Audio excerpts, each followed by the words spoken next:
네, 안녕하십니까. 깡스 인사이드 강지훈입니다. 오늘 시장을 현재 보게 되면은, 잠시만요. 마이크 좀 제대로 좀 잡아줬으면 좋겠는데. 네. 이제 괜찮네요. 네. 오늘 시장도 시장에서 등락이 계속해서 나타나는 그런 흐름을 보여줍니다. 지금 현재 보게 되면은, 우선 거래소는 다시금 강보가 바뀌었다. 이 정도 되는 케이스고요.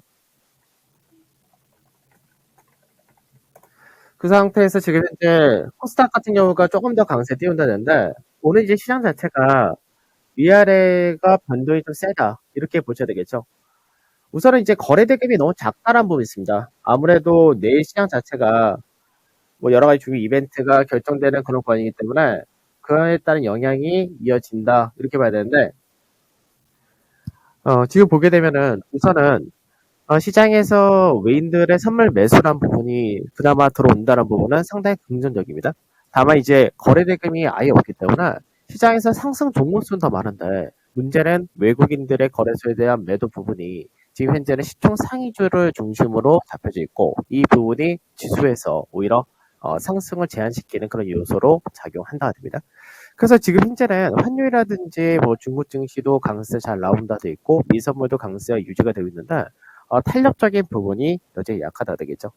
그래서 지금 현재는 업종별 종목별 차별화 이어진다 되죠. 그래서 아무래도 내일 연준회의에서 매파적인 발언이 나오게 될 경우는 시장에서 국채 금리가 다시금 상승할 수 있다는 기대감이 은행 보험 이런 쪽에 대한 강세로 나타나게 되고요. 그리고 이제 LG 에너지 솔루션이 상장하게 될 경우 이제 LG 물론 시가총액이 얼마 될지 아직까지 모릅니다. 근데 그 부분에서 LG 화학이 이제 오늘 모멘텀 받는다 이렇게 되겠죠. 그리고 나서 이제 납품 가대주 중에서는 이제 항공회원이라든지 OCI라든지 이런 것들 그리고 그 외적 게임이라든지 화장품 쪽까지도 어느 정도 반등이 나온다 이렇게 된다. 시총 상위가 아직까지 약하기 때문에 그런 부분에서 지수가 제한된다 이렇게 되겠죠. 자, 그럼 차트를 하나씩 보면서 좀 설명해드리면은, 자, 먼저 이제 시장에서 종합주가 지수 한번 보죠. 종합주가 지수가 현재 강보합에서 왔다 갔다 하는데 이제 거래 대금을 보게 되면은 4조 9천억밖에 안 되죠. 그러니까 우리가 시장 자체는 굉장히 많이 빠졌다는 것도 알고 어느 정도 지금 과매도인 것도 다 알긴 하는데 시장에서 참여자들이 적극적인 매수가 없다는 얘기입니다. 그래서 거래소가 현재는 4조 9천이고 코스닥이 4조 8천이니까 코스닥 역시 지금 현재는 거래 대금이 굉장히 작다 되겠죠. 지금 수급적인 부분도 마저 다 체크하면은 외국인들이 거래소에 대해서는 매도가 1,800억 정도 되어 있습니다. 그리고 기관에서는 지금 매수가 들어온다 하더라도 금융투자에서의 1,600억을 제외하면 그 외적인 나머지가 다 매도를 나타낸다 되죠. 그래서 지금 현재는 외국인들이 거래소에서 현물 쪽에서 매도한 부분을 소화하지 못한다는 이야기가 되는 거고, 그 다음에 선물 쪽에서는 그나마 외인들의 매수가 들어오는 부분이 그나마 긍정적이다 이렇게 보시는 부분은 선물을 보게 되면 선물에서 지금 현재 외국인들 아침부터 선물의 매수란 부분을 이어가고 있는데 그 규모가 늘어나냐 줄어드느냐 그 정도의 차이입니다. 그래서 오늘은 중요하게 체크할 부분이 미결제가 감소한다는 얘기죠. 그러니까 어제까지는 시장에서 외국인들이 선물을 매도할 때 미결을 증가시켰다가 된 부분을 오늘은 선물 매수하면서 미결이 감소된다. 즉 이야기는 어느 정도 외국인들이 매도했던 물량의 일부를 청산하는 과정에 들어왔다는 얘기입니다. 그래서 외국인들이 이 청산하는 부분이 확대가 될 수 있느냐 이게 오늘은 역시 중요하다가 되는데 아무래도 이제 중요 이벤트가 있는 상태이기 때문에 지수 자체가 탄력적인 부분이 약하다는 부분에서 이 부분에서 외국인들이 청산을 하는 과정이 확대가 되려면은 중요 가격대를 넘어가는 과정이 필요하고 그리고 현재는 미 선물을 비롯해서 글로벌 증시에 대한 눈치를 많이 보기 때문에 그 역시도 어느 정도 완화시켜줘야 됩니다. 그래서 아침에 선물 쪽에서의 흐름을 보게 되면은 이제 어저께 왔다 갔다 했던 중요 라인대가 이 가격대였습니다. 오늘 아침에 시가가 363.5포인트 전후 딱 이 라인에서 출발했고 위로 가는 과정에서 365라는 자리대 조금 넘어간 자리대를 정을 인식을 했다가 되고 하단으로 내려왔을 때는 다시금 어저께 저가를 만들었던 361포인트 전후 이 라인에서 왔다 갔다 한다 되겠죠. 그래서 다시금 363.5포인트 이 라인대를 넘어가는 그림이 나오면 그때는 추가적인 반등이 가능할 수도 있다 는데 이렇게 되면 역시 미 선물 지수가 상당히 중요하다가 됩니다. 그래서 미 선물을 보게 되면 지금 현재는 아침에 마이크로소프트가 실적 발표한 다음에 급락이 떨어졌던 자리대가 바로 이 가격이 되는데 실제 지금 현재 미 선물 움직일 가격대를 보게 되면 지난주 금요일날에 종가가 나왔던 자리대가 14,400포인트 전후 이 라인이 되는 거고요. 월요일날 급락 이후에 급반등이 나왔을 때의 자리대가 13,900포인트 정도 이 라인이 되는 거죠.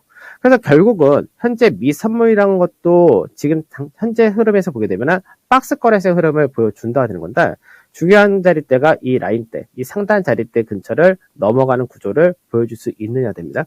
그래서 현재는 미선물이 아침에 하단 자리 지지를 밟고 지금 딱 중간 자리대, 이 가격대를 중심으로 왔다 갔다 한다 그러는데, 여기서 이제 추가적인 반등 쪽에다가 무게를 실어준다면은 이제 추가적인 미선물의 강세가 열릴 수 있다 그러는데, 이렇게 될 경우는 시장에서 국내 증시도 추가적인 반등이 가능해진다 됩니다. 근데 사실 이 부분이 현실적으로 오늘 하루만 볼 때는 강하게 나와서 이제 올라간 것도 좋겠지만, 실제로 오늘은 어느 정도 이 현재를 유지를 하다가 내일 연준의 결과와 더불어서 이걸 넘어가는 그림도 오히려 더 좋을 가능성도 있습니다. 그래서 현재는 이 흐름이 이어진다고 보셔야 되고, 그 다음에 시장 자체가 강세에 뜨려면 아무래도 시총 상위에서의 움직임도 필요하다 그러겠죠. 근데 다만 지금 현재 시총 상위를 보게 되면 내일 LG에너지 솔루션의 상장을 앞둔 LG화학 정도가 몸에 더 묻고, 역시 아까 말씀드렸던 대로 은행주 정도가 강세 띄고 낙폭과대에서 일부 강세 띈다 할 때 그 외적의 시총 상위에서는 전반적으로 약하다가 되는 구조죠. 그래서 거래량이 없기 때문에 시장에서는 선물 쪽에서 강하게 움직여지면은 추가적인 반등이 가능하다 이렇게 얘기하는 거지만, 지금 현재는 시총 상위보다는 오히려 프로그램 매도 시총이 좀 낮은 그런 낙폭과대주의 반등이 좀 더 좋다가 되는 게 있습니다. 그 코스닥에서도 마찬가지인데, 코스닥에서도 마찬가지로 이제 시총 상위에서 강세한 부분은 이제 게임 낙폭과대가 이제 아무래도 강세를 띠는 그런 모습을 보여준다 되죠.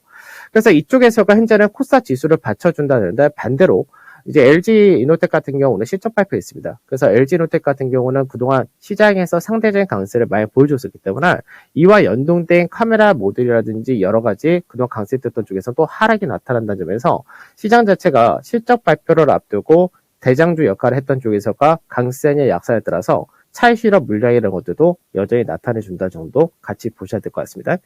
그래서 오후장 같은 경우는 이제 말씀드렸던 부분 다 비슷하다라고 생각하셔야 되고, 아침에도 잠깐 설명을 해드리긴 했지만 시장에서 지금 현재 지수가 바닥일 가능성은 뭐 늘 존재한다 하더라도 아직까지 확연하게 여러 가지 불확실성이 제거된 것은 아니기 때문에, 그 제거가 된 다음에 만약에 내일 시장에서 강세 뛴다 했을 경우 강세를 잡을 때 대부분 다 낙폭과대입니다. 그 안에서 어느 쪽을 잡아가느냐 그 부분이 되는데, 현재는 거래소나 코스닥이나 전체적인 고가 대비 하락폭은 거의 다 비슷하다가 되는 케이스죠. 그 상태에서 이제 낙폭을 단순하게 볼 때는 가장 많이 빠진 거는 바이오, 헬스케어 쪽이 가장 많이 빠져다 되는 거고, 그 다음으로 본다 했을 때가 이제 항공, 해운 이런 쪽이 되는 건데, 철강이라든지. 그러니까 오늘 시장에서 반등이 나온 쪽도 보게 되면은 이제 일부 제약바이오도 반등이 나오지만, 업종으로 볼 때는 거래소 같은 경우는 항공, 해운, 그리고 일부 철강 이런 쪽에서의 반등이 좀 더 나온다 되는 게 있습니다. 그래서 강세 띄는 은행이라든지 보험 쪽 같은 경우는 이제 국채 금리 자체가 추가적인 강세가 나오지 않는다면 제한될 수밖에 없다 이렇게 되기 때문에, 낙폭 과대를 선별하실 때는 어차피 전체적인 낙폭 과대는 동일하다 이 상태에서 이왕이면 실적이라든지 밸류가 받쳐진 쪽이 좀 더 좋다 되겠죠. 그래서 오늘 시장이 결과적으로 오후장까지도 거의 이 흐름은 거의 유지가 될 것 같은데, 거래대금이 제한된 상태에서의 종목별 어점별 차별 그대로 간다가 될 것이고, 그 다음에 미국의 선물지수가 아까 봤듯이 추가적인 강세가 나올 수도 있고 그냥 현재 유지가 될 수도 있습니다. 그래서 현재 유지된다 될 경우는 오히려 내일 연준 결과 나오고 여러 가지 불확실성이 제거되면서 위로 간 것도 괜찮게 있고, 그렇지 않을 경우는 시장에서 현재 흐름에서 계속해서 왔다 갔다 한다 정도 이렇게 되겠죠. 그래서 현재는 미선물 지수 자체는 안정권이다가 될 것 같습니다. 뭐 특별하게 갑자기 또 우크라이나 관련돼서 악재라든지 이런 게 나오지 않는 이상은. 그리고 이제 시장에서 아무래도 중요 이벤트가 있다라는 부분이 있고, 또 이벤트 끝나자마자 바로 설 연휴 전날이죠. 그래서 그런 부분에서도 경계함이 있을 수 있는데, 이거는 이제 내일하고 모레를 확인해야 되겠지만, 한 해 증시를 생각할 때, 한 해 증시가 괜찮을 때가 언제냐라고 하면은 연휴 전날, 그리고 연휴 지나자마자 강세를 띈다 했을 때는 사실 그 한 해 증시는 괜찮습니다. 그래서 그 부분이 나온다가 되면은 굉장히 좋은 케이스가 될 텐데, 지금 현재는 시장 자체가 워낙에 하락이 컸기 때문에 여기에 따른 기술적 반등이 언제 나오냐가 우선적으로 되겠죠. 다만 기술적 반등 이외에 추가적인 강세가 나온다 했을 때는 아까 말했던 연휴 전후가 강세를 띈다면은 그래도 좋다 정도 생각하시면 될 것 같고요. 그리고 이제 선물 쪽에서도 계속해서 같은 자리입니다. 그러니까 외인들이 오늘 선물에서 매수하는 부분이 어느 정도 들어오긴 하지만 최소한 어저께, 그저께 이틀 연속해서 8,000계약 이상의 매도를 했었기 때문에 최소 4,000계약 정도는 들어와줘야 외국인들이 이제 본격적으로 어느 정도 추가적인 선물 매도보다는 반등 쪽에 무게를 실어준다. 이렇게 기대할 수 있다는 점 체크하고 가시면 될 것 같습니다.